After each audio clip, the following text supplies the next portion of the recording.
खोई हुई परछाइयों का संग्राहक। 7 पहाड़ियों के बीच बसे एक छोटे से गांव में वीर नाम का एक लड़का रहता था। एक शाम वह घर लौट रहा था, तभी उसने रास्ते में एक अजीब चीज देखी। सड़क पर एक परछाई पड़ी थी, लेकिन वहां कोई इंसान नहीं था। वीर ने उत्सुकता से उसे उठाया। आश्चर्य की बात यह थी कि वह परछाई कपड़े की तरह मुड़ गई और उसके बैग में समा गई। अगले दिन उसे नदी के किनारे एक और परछाई मिली, फिर बाजार के पास एक और। धीरे धीरे उसके कमरे में कई खोई हुई परछाइयां जमा हो गईं। एक रात अचानक सभी परछाइयां फुसफुसाने लगीं। हम उन लोगों की है जिन्होंने अपने सपनों पर विश्वास करना छोड़ दिया है। वीर यह सुनकर हैरान रह गया। परछाइयों ने बताया कि जब कोई व्यक्ति अपने सपनों को छोड़ देता है तो उसकी परछाई धीरे धीरे उससे दूर चली जाती है। वीर ने उन परछाइयों को उनके मालिकों तक पहुंचाने का निश्चय किया।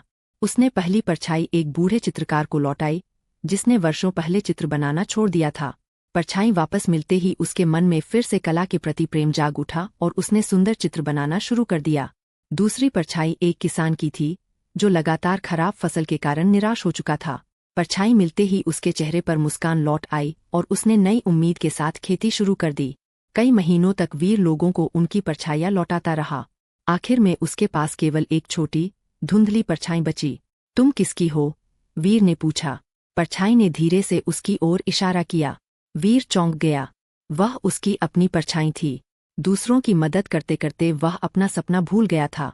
उसका सपना दुनिया घूमकर नई जगहों की खोज करना था।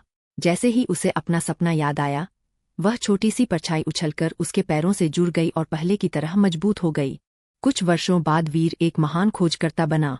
उसने दूर दूर की यात्राएं की और अनजानी जगहों की खोज की।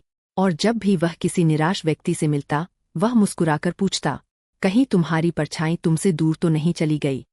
सीख: दूसरों की मदद करना अच्छा है, लेकिन अपने सपनों को कभी मत भूलो।